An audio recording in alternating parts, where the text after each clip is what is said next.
I got commissioned on that day, and the reviewing officer was Air Chief Marshal Katre. And our 134 PC and the parallel course 75 GDOC happened to be the only courses that have been reviewed by Air Chief Marshal Katre.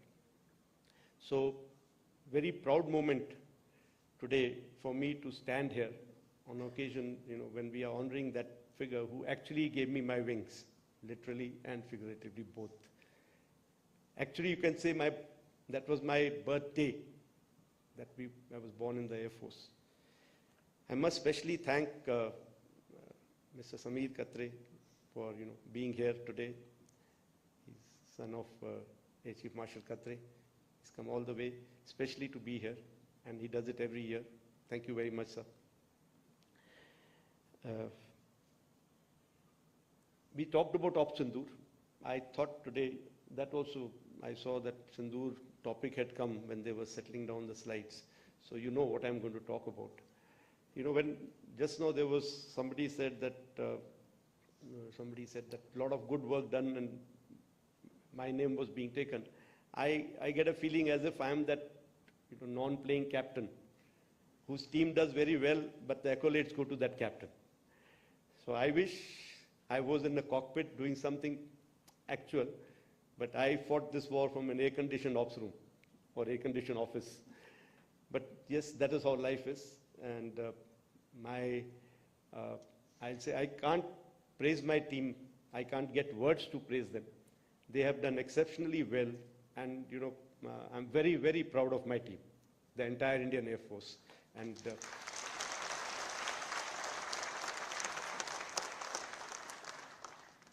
one thing that really stood out in this was the way we fought. At the helm of the affair, my biggest worry, because we keep having those exercises, we keep trying our, exercising ourselves in op-like situation, but they are not operations, they are operations-like situations. And in those, having seen how things are done, my biggest worry was that will everybody come together? Or will they be, I will do this, no, sir, I will do this. One command is going one way, the other command is going other way. Air headquarters is trying to do something else, but the command headquarters wants to do something else. Somebody is saying, no, as per so-and-so book, this is my job and not his job. Who is he to tell me? None of this. Not even once did I have to sit down and try to solve things. Not even once. I think that's a blessing to have a force like that. And again, I say, I can only thank my predecessors who have trained us like that, to be like that. Whatever may be, when the time comes, we are all together.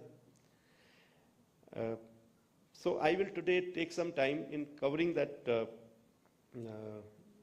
Operation Sindoor, and this will be, from my perspective, what we did, and in the end, I will also cover some takeaways from it, whatever, what was responsible for success. Like I just now covered one part, but I will try and cover some points on that.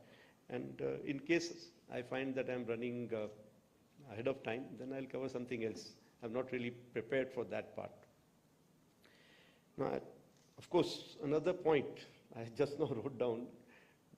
Marshal Rajaram said that, this hall is full because you are here. They all want to hear you. But, sir, I can see 50% are blues, and out of that, I think 80% are detailed to be here today. Having gone through their times, I understand everything. But all those who have been detailed, please listen. Okay, don't sleep.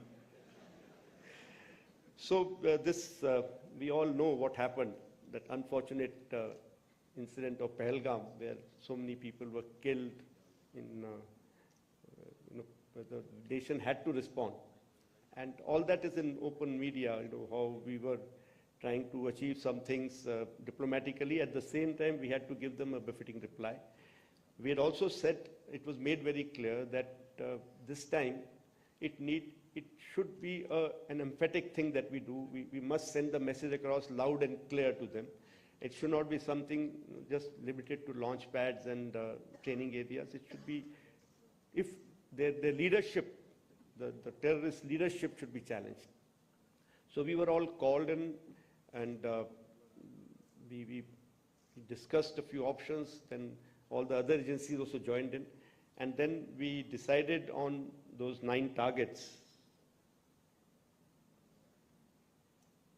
I don't know how clear it is here. From my angle, it's not looking very clear, the text part of it. Like you see, I can make it easier for you by the red dots that you see on the map were the 7 targets that were very close to the border and LC, and they were to be taken on by Army with their integral weapons. And those 2 blue dots, we've drawn them a little bigger. They were the 2 main headquarter buildings, that is Bahawalpur and Muridke, headquarter complexes, not buildings, that were to be taken on by Indian Air Force. So this was decided. Also, when I say taken on by Indian Air Force, that doesn't mean that only Indian Air Force was to work towards that. All of us were working together, including naval assets were involved in, their weapons were used in these areas, their INT agencies were involved. And in the planning, we were all, the 3 services together, along with other agencies. So this plan was discussed. Even the escalation metrics were made and discussed as to where can it lead to, what can happen, and if this happens, what is going to be our response. So it was a nicely planned out effort, and the date was decided. It was the 6th and 7th night, date and time, and it was decided based on weather, based on what pattern we were seeing across the border of their movements and their actions. And we decided that time, and we decided that it will be in one go we will address all 9 targets. And like I said, Air Force was targeting these the border, so it was not that we could do something with small drones or weapons of small caliber. They were all nicely hardened structures. So we decided to go with long-range weapons to keep ourselves safe from their air defenses, but at the same time, accurate weapons to get the targets while not causing any other damage to the areas around. And special emphasis throughout has been that there should be minimum civilian casualties who are not involved with this. So, as far as Bahawalpur is concerned, this is how that complex looks on map. And if you look at it, there were some, when DMPI is basically our point of impact that we decide where we're going to hit. So there were some buildings where we had intelligence of their senior leadership staying, some buildings where their other people stay, and of course the main Marcus building where the congregations used to take place and all the training used to take place. So these points were decided, and I show you some of the pictures of what we achieved. Now, before and after the attack, of course, these are satellite pictures, and after the attack pictures are immediate pictures that we got. Whereas before the attack pictures are which have been built over a period of time. So you will find there is a clarity issue, and there is a different satellite which is giving you. So here, sorry. So here you can see the damage, which is of course not coming out very clear in this, but other pictures, here these 2 buildings, you can see the damage much clearly.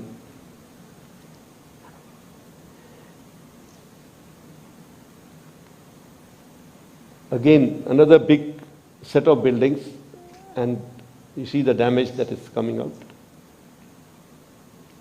What I can show you here is there's hardly any collateral that you see. Of course, from that distance, it is not very easy to make out, but still all the adjacent buildings are fairly intact. The buildings that were targeted were based on intelligence.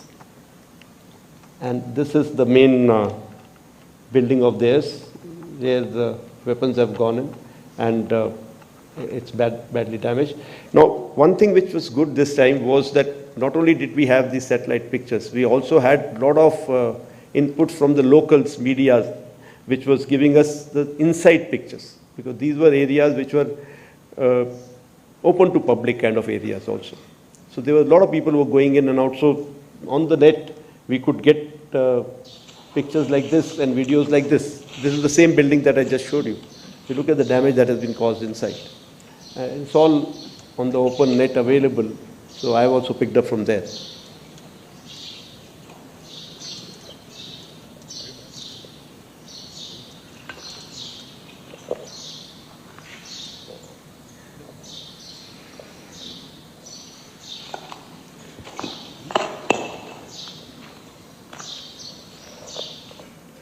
So this target was about 100 kilometers away from the border. We did not have a way to send a BDA mission that far away. So the damage assessment has been done based on only the, or accuracy assessment has been done based on damage that we see on the pictures from the satellites and also what we got from the media. As far as Muridki is concerned, this is what it was, the LET headquarters. This is shifted. I think something is on that.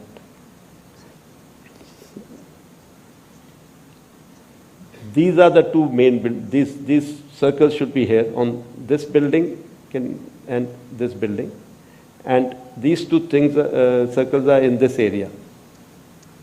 This again is their, if I can say, the senior leadership's residential area where they were staying, and these were their office building and their building where they used to get together to conduct their meetings.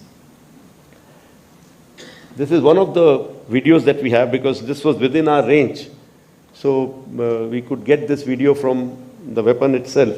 If you notice here, somewhere here was the first impact of the previous weapon.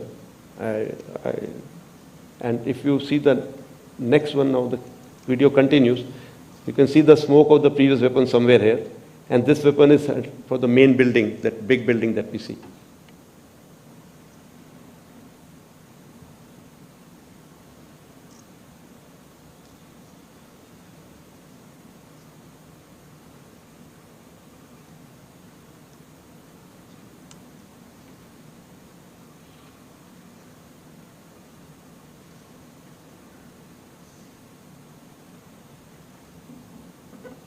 That was the point of impact. And this is the damage that you see on the, they've sorted me out here, my team. So before attack, these were DMPI 3 and 4. And after the impact, it's not very clear. The display is not very clear, but I think the brightness of this big display is always an issue. So these are this is the DMPI, this is the bomb that you saw in that video before. And here, this whole picture has shifted. And this is the impact that we see on the main and one on the office building. Office building, you can see it's already decimated quite badly. Here you see just a pinprick. Let it be. It's just a pinprick here. But I want to bring out something here. You know, when we did Balakot, we had something similar. I have a slide on that. You see here, in Balakot also, we had similar, you know, this pinpricks being seen from the satellite pictures. And here in this building also, we see a similar kind of impact point. And in Balakot, we could not get anything from inside, and it became a big issue, trying to tell our own people, unfortunately our own people, as to what we have been able to achieve. We had intelligence of what has gone on inside. We had intelligence of, you know, human kind of intelligence, where we had very clear picture of inside in terms of there has been huge damage. There have been so many terrorists which have been neutralized. But we could not convince our own people that, look, we have achieved that. But this time again, a thing like this would have given us the same problem. But we were lucky, and we got these videos on the open. This is the same building from inside. You see the amount of damage that it has created, because all these penetration weapons, the sound is from that video. So they cause this kind of damage. From outside, you get a feeling as if it's just a small hole. So I'm very happy that this time we were able to, take care of that ghost of Balakot, that we were able to tell the world what we have achieved. Coming back to Sindur, again, after this, what we did, we were able to, we were able to very clearly understand that we have achieved our objectives. Some similar damage was done all the other 7 targets of the army. We had the pictures very clear. We had the videos from here and there. We had all intelligence reports. So when we were confident that we've been able to address what we wanted to address, a message was sent to their DGMO, through our DGMO, Director General Military Operations, that we don't mean to have anything to do with the military. In the sense, our objective was only to strike the terrorist targets, to take the revenge of this, what they have done to us. And we have no military aspirations, no intent to attack any military targets. So we can call it off here. But they, unfortunately, did not agree. They said, no, we will take a call. आपने हमें मारा है, अब हम मारेंगे, फिर देखेंगे, फिर बात करेंगे. These are kind of words they spoke. So we continued to be cautious. We knew they will do something. So that 7th, 8th night, if I can call it, 8th, 9th night, those 2 nights we had a lot of loiter munitions, drones, small-scale weapons, some drones which were basically to saturate our systems at many of our airfields and many of the army installations that were spotted. Of course, that created a little bit of panic in the public around. The public around started spotting even low Earth orbit satellites and reporting them as drones. So the number of drones multiplied. Just imagine if there's a LEO satellite, let's say 4 or 5 of them, which are being spotted in one part of the city. For them, it will appear it is towards the east, and that chap reports, I see 4 towards my east, or very close to me towards this direction, or right over me, or something like that. And same thing is reported by 5 more people in the same city, from different corners, because it's like everybody reporting, I've got 1 sun in my area, and we keep adding and say, oh, there are so many suns over there today. So that is what happened that night, those 2 nights. So a lot of reports that we got were even these reports, and it was becoming very difficult to filter out. But our local commanders did exceptionally well.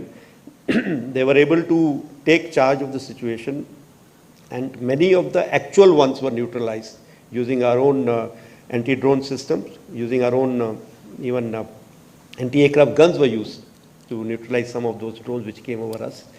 And what happened was many of them were not weaponized, because when we realized that they were actually, either they were doing some kind of survey, or they wanted to saturate our system so that we can open our air defenses, open up our radars, and they can get some airlift from us. There were few of them which were weaponized, and our anti-drone systems really worked very well, and we were able to get rid of, we were able to survive those attacks without a single damage to our any of the installations. And in response, we also sent our loiter munitions to some of their radar targets or SAGW targets which were close to our bases, close to our border. And we did achieve some success in that. Some of them, of course, were sending videos back to us, so we could get that, the result immediately. Some of them, of course, we had to wait for our satellite imagery to come in. So we did achieve some success in that, and we kept ourselves very calibrated. We did not want to escalate unnecessarily, because for us, the immediate, the Operation Sindoor, the objectives were to take care of terrorist camps and terrorist infrastructure, and that was taken care of. So here is one of the videos that we have of a radar being attacked by one of our loiter munitions. This is the control cabin, which is the which has been attacked. I've cut it short a bit because after this it goes into where the system can be seen, which system we are operating, which I want to not give out in open. some of the pictures of other radars. Rifwala, here, after the radar attack, you can see there are soot marks here. Again, not very clear to a layman, but the specialists, when they analyze these pictures, they tell us what exactly the damage has been, and it can be blown up in our own system. Similarly, Chunia radar, there's another radar head which has been burnt. So once this was over, we got intelligence report on the ninth evening, I will say, that they are planning something big. And next 48 hours are very critical. And also, we also decided that if they attack any of our installations, military installations, we are going to reply with military, attacking their military installations which matter to them.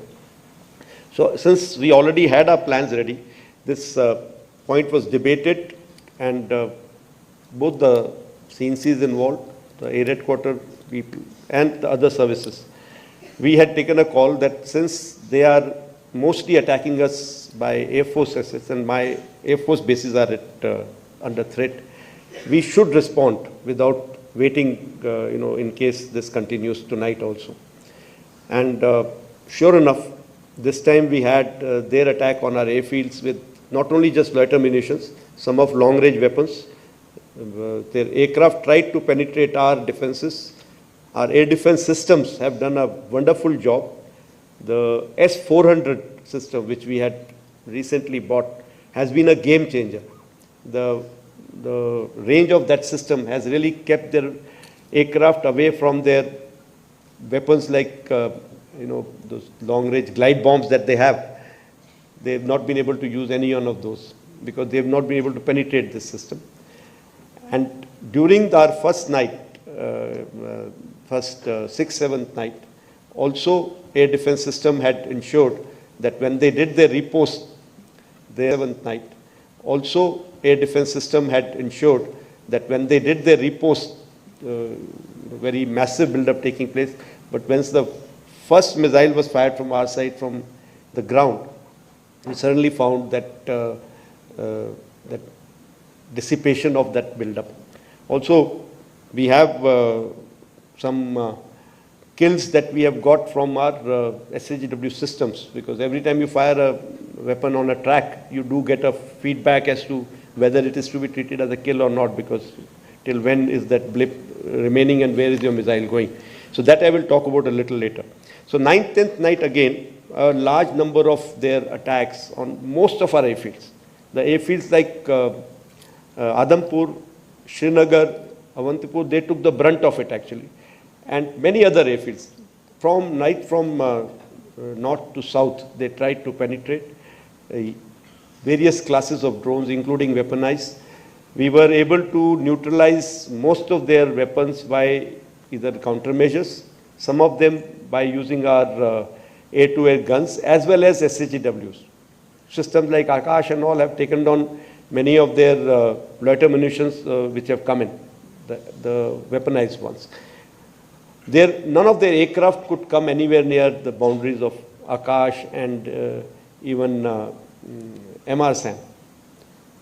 All their aircraft were taken on by LRSAM because they were trying to stay away, but still they were within our ranges at times, and that is the opportunity targets that we got. As far as our offensive was concerned, so that night we held no hold bar, we didn't have any hold bar, and we decided that we will go attack at Pan front, we will stretch his resources, and the idea was once again not to attack one particular airfield and decimate that airfield. Idea was to give him that feeling or give him that indication that, look, we can attack you deep inside at will wherever we want to. So some of the places that were attacked, like this is a command and control center at their Noor Khan base. This is the after attack, and this is before attack. Rahim Yar Khan base. This is based on specific intelligence. We had taken a call that here we have to attack the airfield. So the airfield was attacked, and their building, the main building where their planning goes on, which is also used as a civil terminal building also at times. As far as Sukur airfield is concerned, we attacked their UAV hangar and a radar site.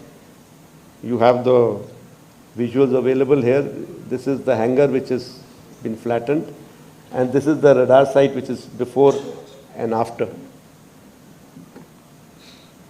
Bulari, again, an AW&C hangar was attacked, and here we have very clear hint that there was an aircraft inside when this attack took place. Sargodha, we've grown up in our Air Force, dreaming about days like this, that someday we'll get a chance to go there. And so it just so happens that I got my chance just before I retired.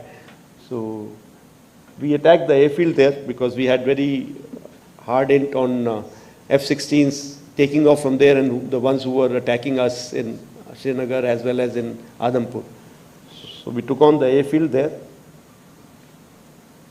Again, intentionally not taken on certain other installations in this airfield because of some kind of calculation by us that may lead to unnecessary escalation.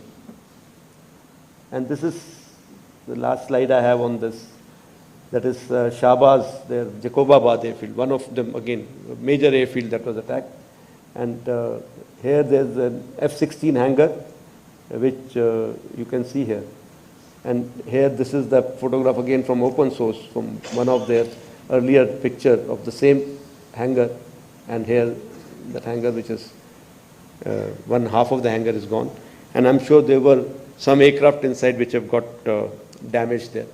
So if I can just sum it up, what we were able to get there at least 2 command and control centers in like Murid and Chaklala that I've shown you one of the pictures. At least 6 radars. Some of them big, some of them small. 2 SAGW system, that is in Lahore and Okara. Then, of course, runway at Sargodha and Rahimia Khan. 3 hangars that we attacked. One was, of course, Sukur, the UAV hangar, the Bulari hangar of AW&C, and Jacobabad, the F-16 hangar. And we have indication of at least 1 AW&C in that AW&C hangar, and a few F-16s which were under maintenance there. Apart from these, the SAGW systems, mostly from, I'm talking about fighter aircraft are from S-400. We have at least 5 fighters confirmed kills and 1 large aircraft, which could be either an Elint aircraft or an AW&C aircraft, which was taken on at a distance of about 300 kilometers. This is the actually largest ever recorded surface-to-air kill that we can talk about. And apart from, of course, this, there are a large number of UAVs, drones. There are some of their missiles which have fallen in our territory. We have recovered a lot of wreckage from these, which now is being studied so that we can make out what did they do, where were they launched from, what route did they follow, what kind of system do they have, whether they have, what I mean to say, what generation those systems belong to, what all features do they have. So that study is going on, and it is going on even in coordination with DRDO. If required, we will also take some other industries' help for that. So I can say that it was, more of the high-tech war which was fought. In about 88, 90 hours of war, we were able to achieve, so much of damage to their system that it was very clear in their mind that in this current situation, if they continue, they are going to continue paying for it more and more. So they have come forward and sent a message again through DGMO कि हम बात करना चाहते हैं, and which was accepted from our side. And when I say our side, is not just the Air Force, it's the joint decision that was taken, and it was taken even at the highest level. Why was that accepted? There have been a lot of debates which are going on. I will touch about it a little during continue in my talk. So That actually brings me to the end of my slides. Now, I want to talk about something like, if I can say, what were the reasons for success? One, which I can think of, is that there was political will. I'm being very, very candid here, very open here, because I hear various versions of it. I think if I tell you something, people will have to believe, because I was there listening to everybody, attending every meeting. There was very clear political will, very clear directions which were given to us, and there were no kind of restrictions which were put on it. Many people have spoken somewhere. Unfortunately, everybody is speaking about it. कि कुछ ना कुछ मैं बोल दूंगा इस बारे में. So there have been talks about, was there any restriction? Were you kept constrained? If there were any constraints, they were self-made. We, the forces, decided what will be our rules of engagement. We, the forces, decided what will be the escalation ladder that we want to ride on. We decided how we want to control the escalation. So I want to make it very clear. There were no, I repeat, no restrictions on us. Full freedom was given to us to plan and execute. I must say that, that our attacks have been calibrated because we wanted to be mature about it. A little bit on that I'll come to later. There was synchronization between forces. All four of us, CDS, the three chiefs. I must say here that the post of CDS has made a difference there. He was there always to get us together, discuss things out, iron things out. Wherever required, we all used to go to the senior leadership and discuss things out. NSA played a very, very big role, in getting all the other agencies and forces together. So there were so many meetings conducted, and whenever there was any doubt as to what next step. And most of the things that we did was before this event started, the Operation Sindoor started, because we wanted to threadbare discuss what are the eventualities, what are the possible outcomes, what should be our reaction, how we should react. So when the operations were going on, it was just on telephone, some calls telling them what we are doing. There were not much of discussion going on, should we do this now, what do we do now, what do I do? No, I had the full freedom. And like I said, the way Air Headquarters team and the command headquarters, the way we worked together, it was actually a dream come true. So when that,